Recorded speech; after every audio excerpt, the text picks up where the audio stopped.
dunia hingga surga. Amin Allahumma amin insyaallah. Ngapunten terlambat keluar Harapan Indah mau wajad pakai dal. Akhirnya lewat dalam saya, lewat Jati Unggul yang tembusan Semarekon itu. Ngapunten nggih. Bismillahirrahmanirrahim. Sekarang halaman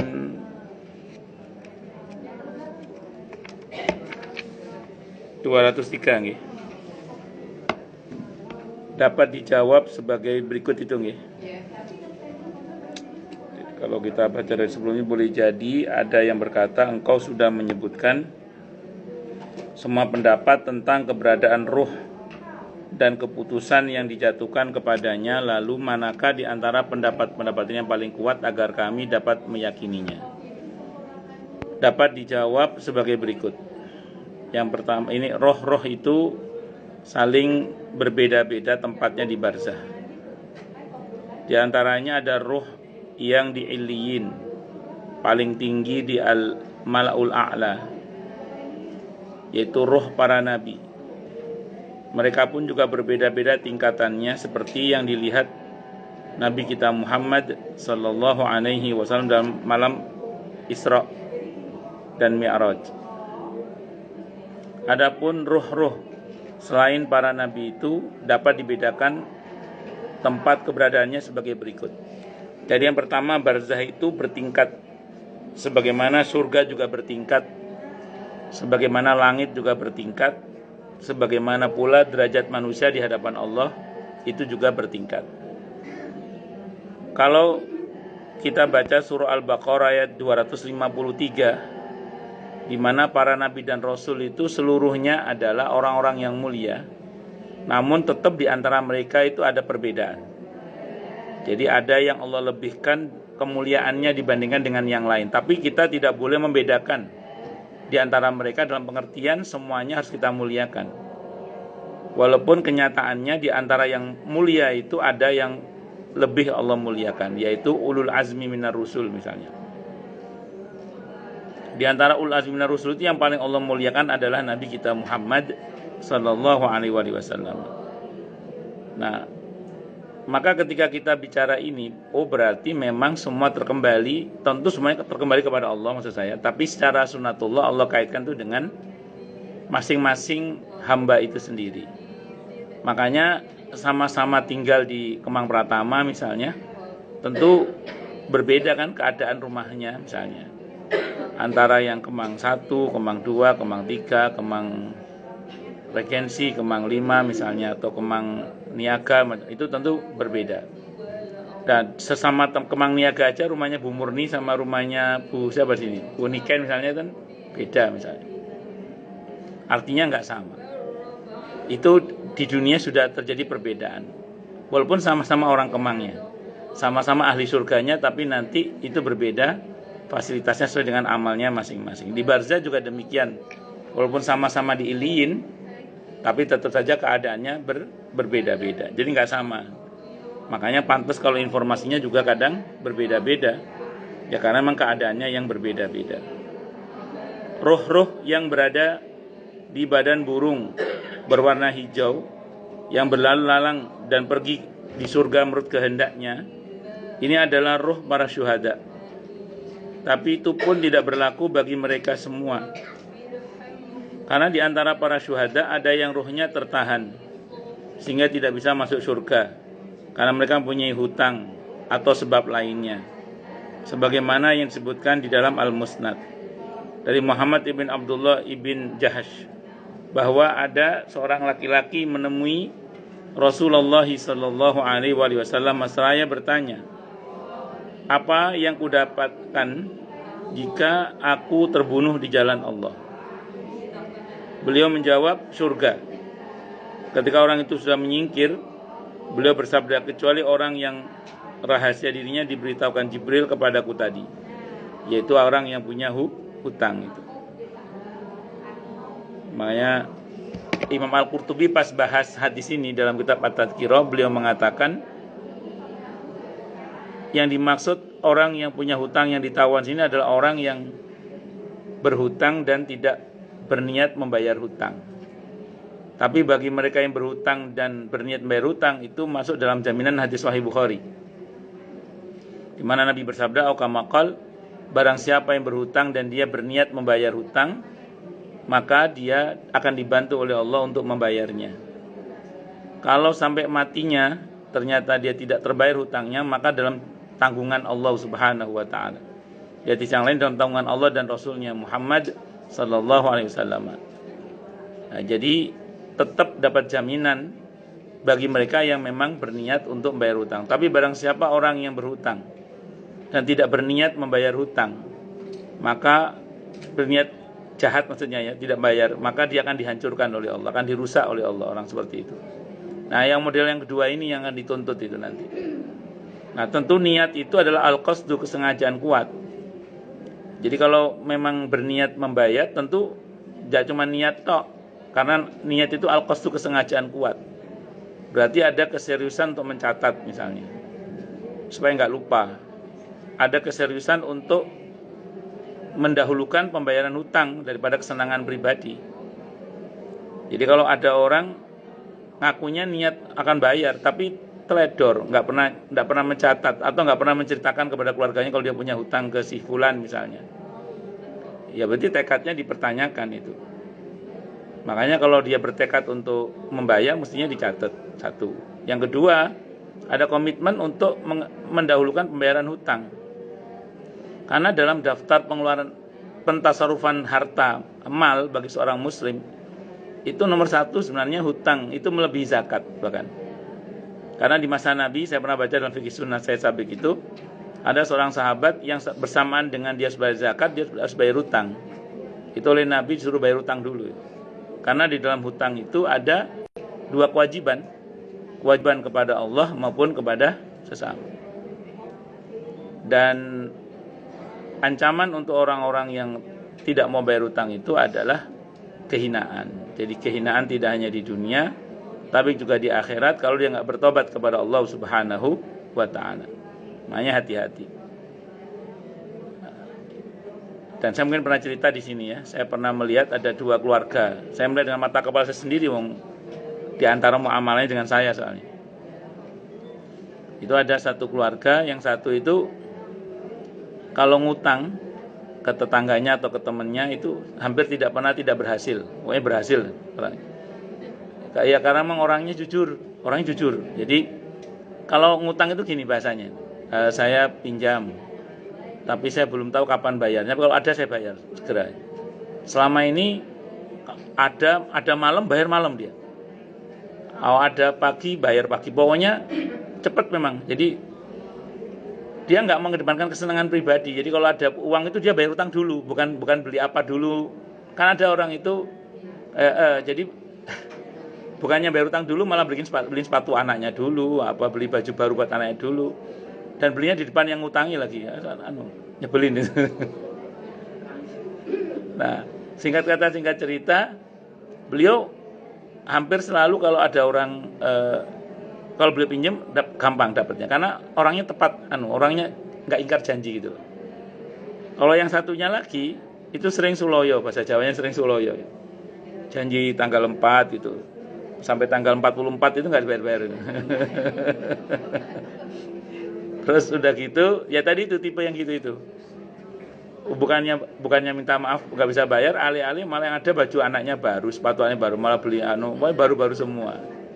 Dan itu belinya di depan orang yang ngutangi. Itu saya melihat langsung itu, bagaimana yang pertama tadi dengan izin Allah memang diberkahi kehidupannya itu. Jadi dimudahkan oleh Allah karena komitmennya bayar utang itu. Sekarang dia, yang saya tahu sekarang bukan lagi berhutang, sekarang diutangi. Malah sejahtera dia maksudnya itu. Yang pertama itu. Yang kedua itu saya ngelihat sendiri bagaimana dia belangsak itu. Betul-betul belangsak itu deh. Untungnya belakangan tobat ya. Ya sempat terselesaikan masalahnya. Sekarang udah meninggal. Ya, tapi ya gitu sempat belangsak juga itu. Untungnya tobat itu. Kalau nggak tobat belangsak terus itu. Na'udzubillahi minasyaitonir rajim. Ya itu tadi, makanya jangan meremehkan soal muamalah dengan sesama itu. Karena kita nggak tahu bagaimana kalau dia sudah mengadu kepada Tuhannya, yaitu Allah Subhanahu wa ta'ala. Yang kedua, roh yang tertahan di ambang pintu surga seperti yang disebutkan dalam sebuah hadis, aku melihat rekan kalian tertahan di ambang pintu surga. Dan yang ketiga, roh yang tertahan di kuburnya seperti hadis tentang orang yang mencuri mantel lalu dia mati syahid di peperangan. Orang-orang pada saat itu berkata, selamat bagi dirinya yang mendapatkan surga. Lalu Nabi kita Muhammad sallallahu alaihi wasallam bersabda, menimpali, demi yang diriku di tangannya atau dalam kekuasaannya, sesungguhnya mantel yang dia ambil itu menyalakan api di dalam kuburnya. Mati syahid tapi korup. Ya, jadi mengkorupsi ghanimah ceritanya. Mengkorupsi ghanimah, maka korupsinya itu tetap menjadi sebab dia tersiksa. Jadi nggak lancar masuk surganya, maksudnya gitu. Bahwa pada akhirnya mungkin dia masuk surga, iya, tapi dia harus berhadapan dengan mantel yang dia curi itu. Itu kecurangan dalam masalah ghanimah, rampasan perang. Allahu Akbar. Yang keempat, roh yang berada di pintu surga seperti yang disebutkan dalam hadis Ibnu Abbas radhiyallahu anhuma. Para syuhada berada di atas aliran sungai di pintu surga dalam tenda berwarna hijau. Rizki mereka keluar dari surga setiap pagi dan petang hari. Hadis ini diriwayatkan Ahmad. Hal ini berbeda dengan hadis Ja'far ibn Abi Thalib radhiyallahu anhu yang menyebutkan bahwa Allah mengganti kedua tangannya dengan dua bilah sayap, dan dengan sayap itu dia bisa terbang di surga menurut kehendaknya. Kemudian yang kelima, jadi ada yang nggak punya sayap, berarti ada yang nggak punya sayap sehingga mereka nggak kemana-mana, ya depan pintu surga, di atas sungai, di pintu surga sambil menikmati rezeki dari dalam surga. Kalau sahabat Ja'far ibn Abi Thalib radhiyallahu anhu, dia bisa terbang ke sana kemari karena kedua tangan beliau yang terputus saat perang dan saat beliau mati syahid itu diganti dengan sayap. Roh yang tertahan di bumi yang tidak bisa naik ke al-mala'u a'la ini merupakan roh yang hina dan terikat dengan bumi. Jiwa yang memiliki sifat bumi tidak akan berkumpul dengan jiwa yang memiliki sifat langit, sebagaimana keduanya tidak bisa berkumpul ketika berada di dunia.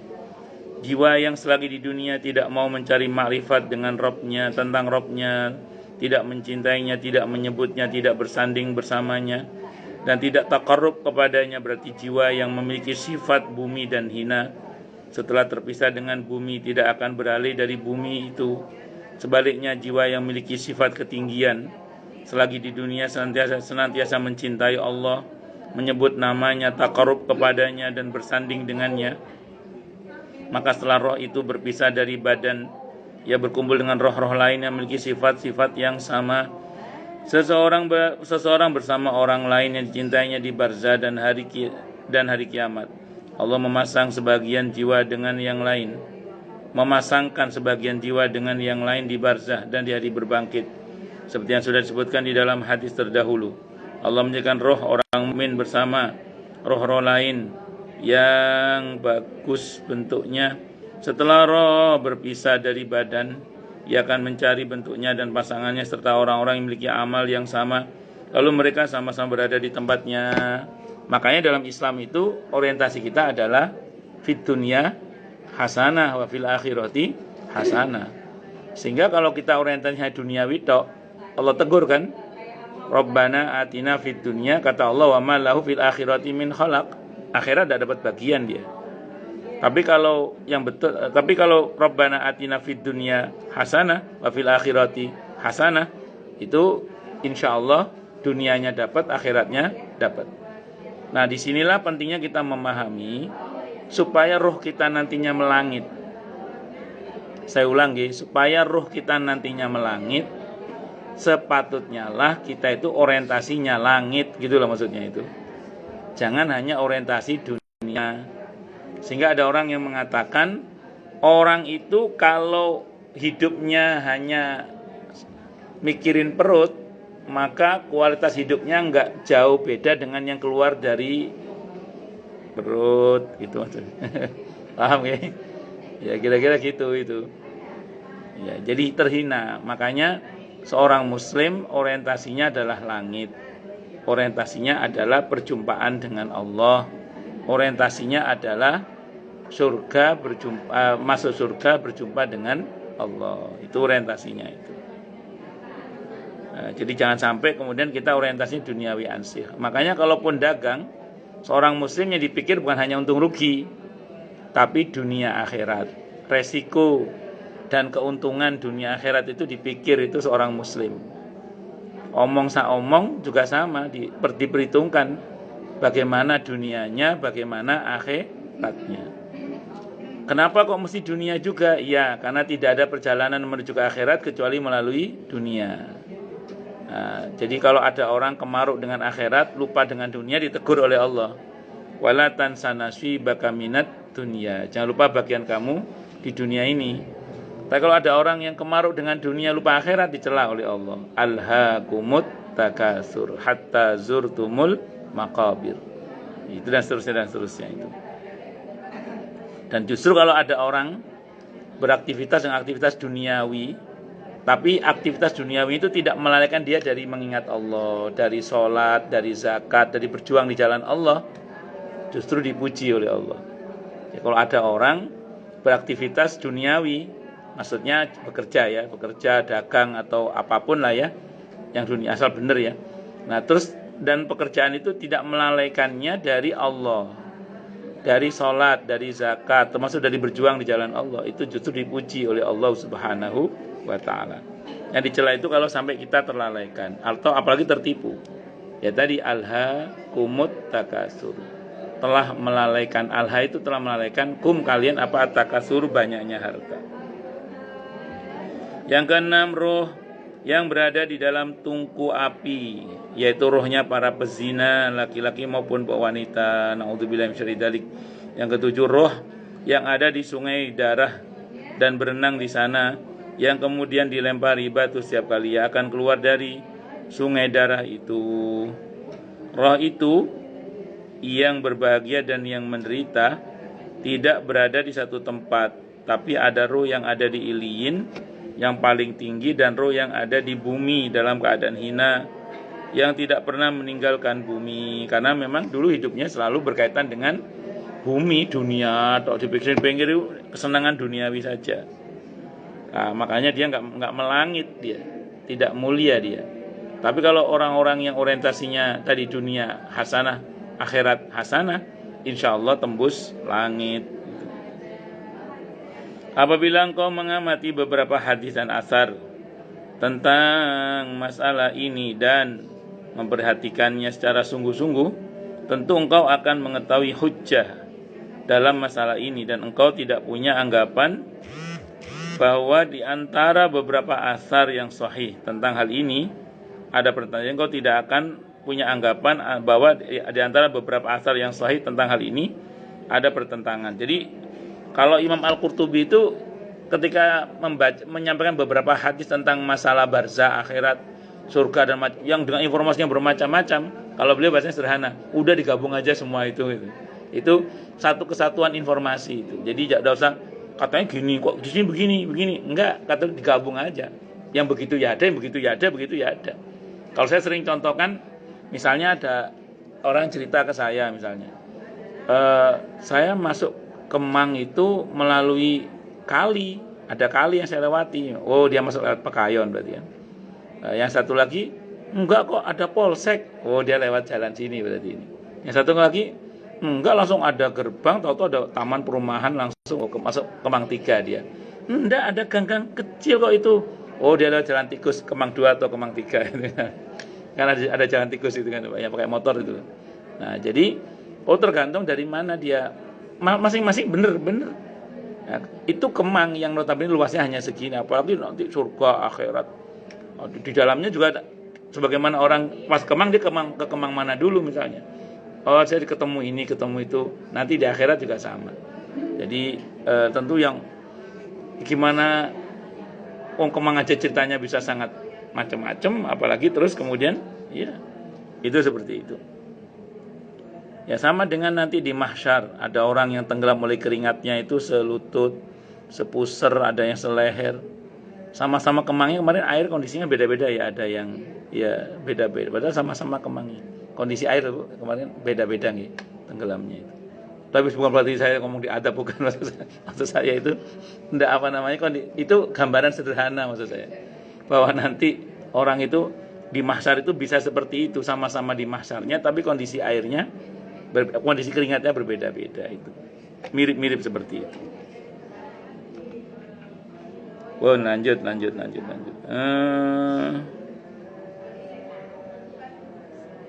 Sampai mana tadi, Bu?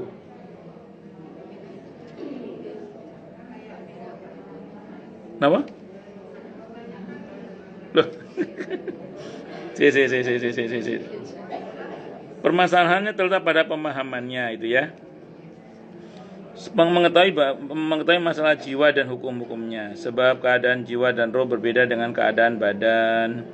Keberadaannya di surga dan di langit yang sampai serambi kubur, dan badan berada di dalam kubur yang bergerak cepat, berpindah dari dan naik serta turun, yang dibagi menjadi roh yang bebas ditahan, tinggi dan rendah.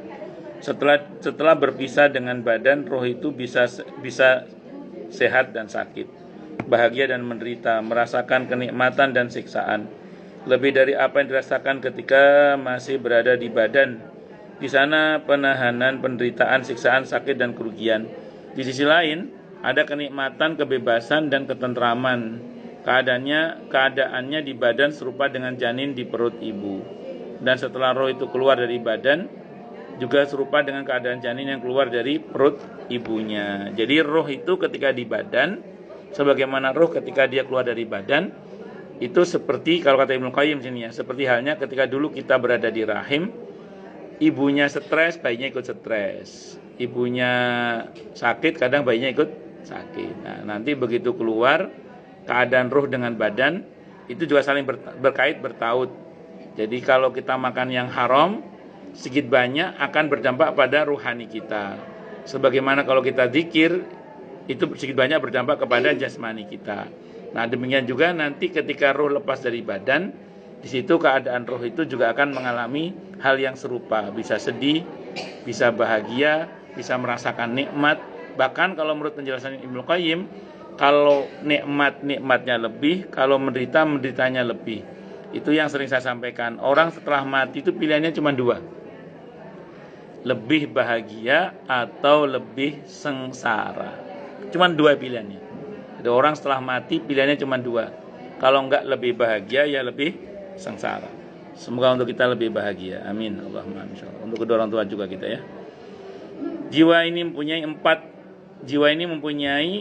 empat tempat tinggal, yang setiap tempat tinggal lebih besar dari sebelumnya. Yang pertama berada di perut sang ibu, yang sempit, pengap dan gelap. Tiga keadaan yang harus dialami. Tapi menurut cabang bayi ya enggak gelap, enggak, yes, mereka seneng aja. Ya, yang kedua, jadi kita menyebut rahim itu gelap karena kita sudah tinggal di dunia, di bumi. Nah, sementara yang di rahim dia merasa ini bagus, asik ini. Yang kedua, tempat tinggal yang membesarkannya, tempatnya mengerjakan kebaikan dan keburukan, mencari sebab-sebab kebahagiaan dan penderitaan. Apa itu? Dunia. Nah, dunia ini kalau dilihat dari akhirat, sempit dunia ini. Sementara sempit, pendek, sebentar, pokoknya tinggal apa ya? Ya sesuatu yang remeh-temeh lah dunia ini. Nanti setelah di akhirat nanti itu. Kalau Quran menggambarkan gini, ibarat seperti mimpi itu loh.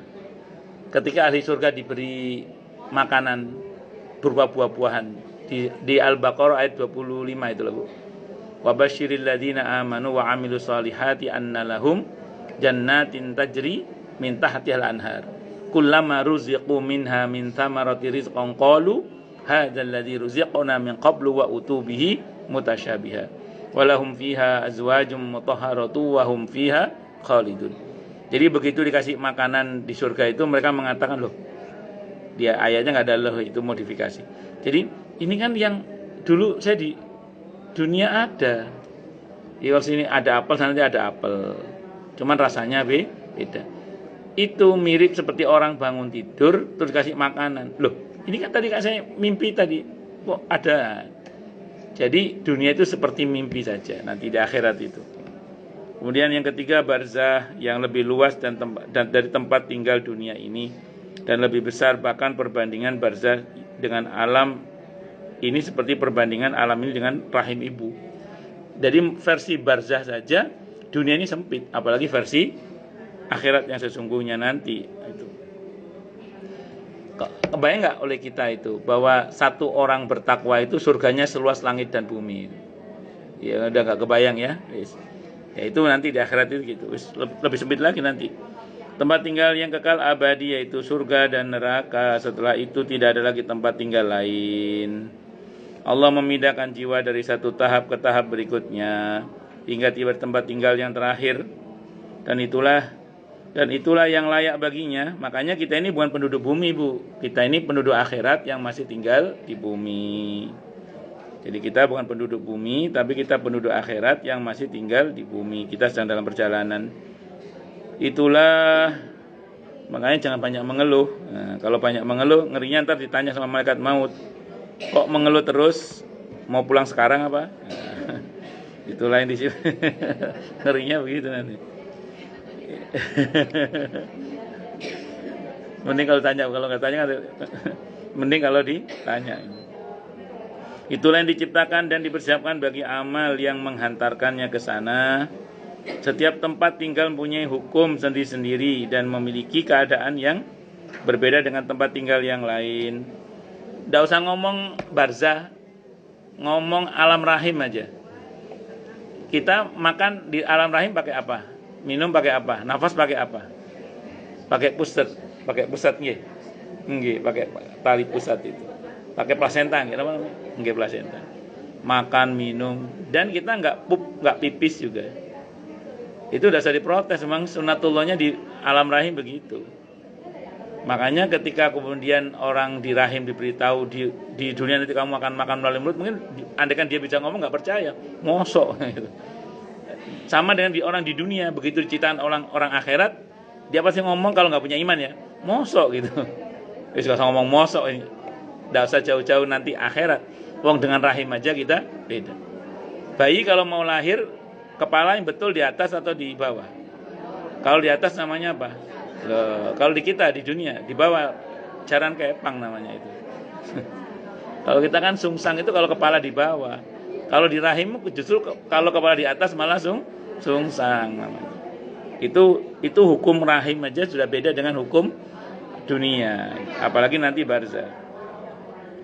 Maha suci Allah yang telah menciptakan, menjadikan, menyiapkan, menghidupkan, mematikan, memberikan kebahagiaan dan menimpakan penderitaan, yang membeda-bedakan derajat sebagian dan penderitaan itu sebagaimana yang membeda-bedakan tingkatan ilmu, amal, kekuatan dan akhlaknya. Allah. Kita ini dulu sebelum lahir yang ngurus kita siapa? Allah sebelum lahir yang ngurus kita adalah Allah. Setelah lahir yang ngurus juga Allah, sama. Nanti setelah mati yang ngurus juga Allah, nggak usah khawatir. Allahu Rabbul Alamin. Yang ngurus kita itu Allah, tenang aja. Makanya baik-baik sama Allah gitu, maksud saya gitu. Siapa yang mengetahui semua ini sebagaimana mestinya, tentu dia akan bersaksi bahwa tiada ilah selain Allah semata, yang tiada sekutu baginya, yang memiliki segala kerajaan dan pujian serta kesempurnaan dalam segala sisi. Siapa yang mengetahui masalah ini dan mengetahui dirinya sendiri, tentu akan mengetahui kebenaran para rasul dan nabi, bahwa apa yang mereka sampaikan adalah kebenaran semata yang dipersaksikan akal dan ditetapkan fitrah.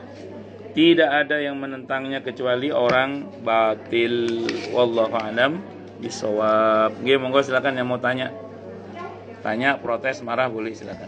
Masalah itu masalah yang lain boleh monggo kalau ada. Kalau nggak ada saya teruskan lagi berarti.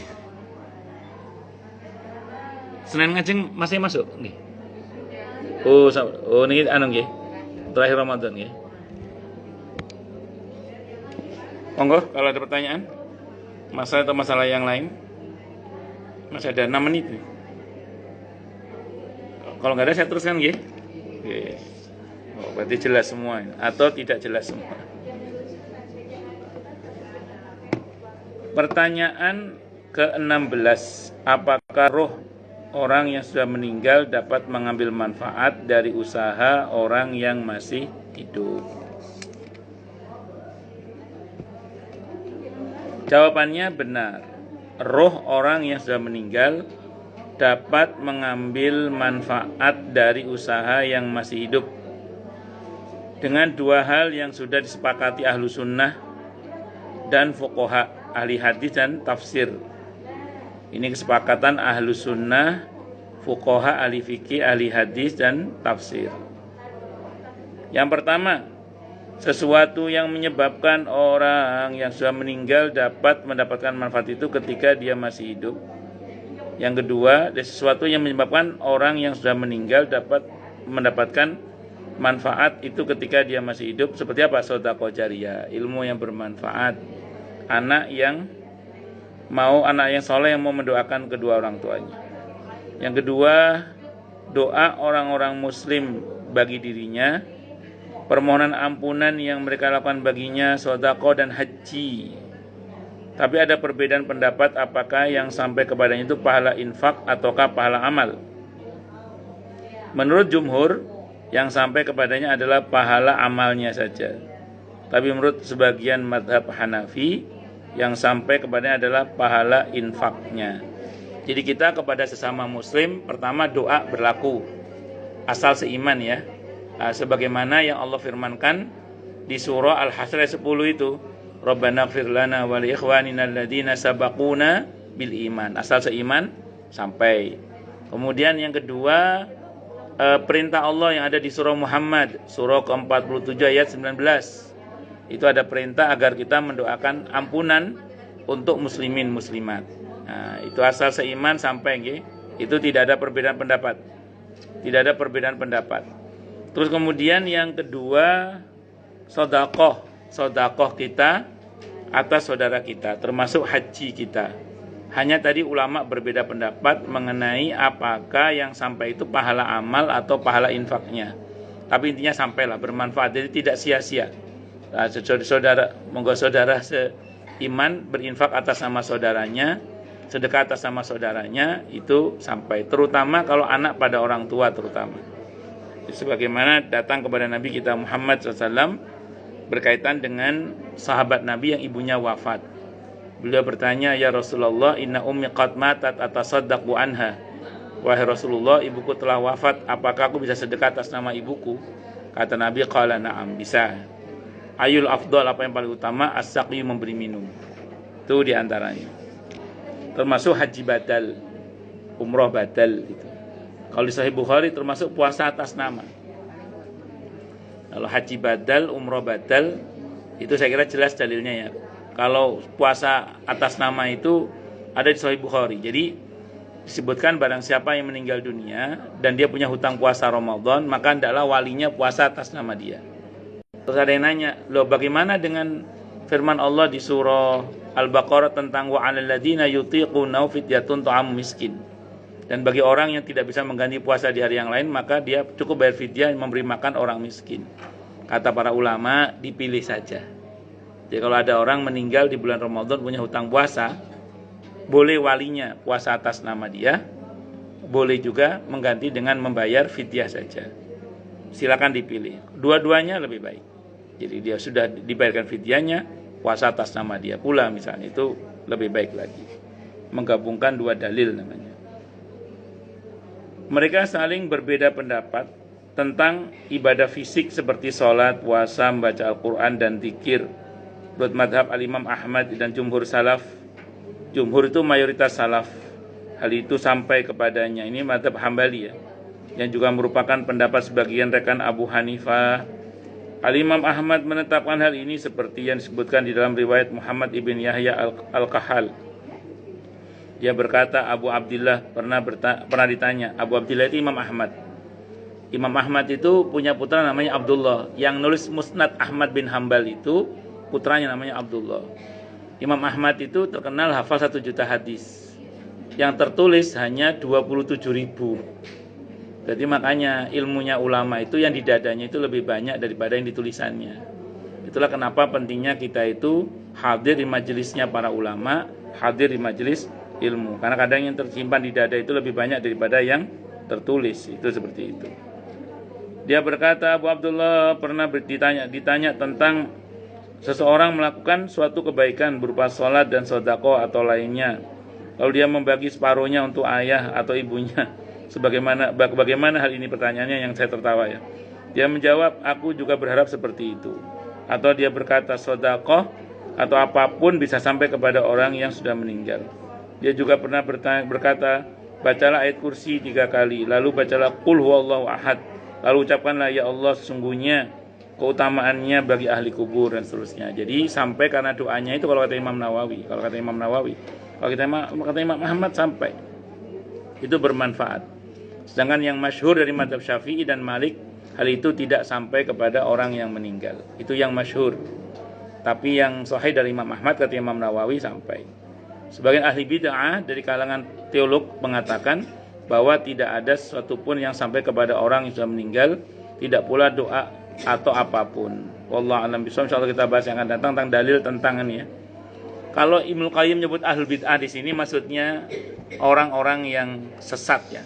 Sesat itu dalam pengertian kalau sesat secara etikot.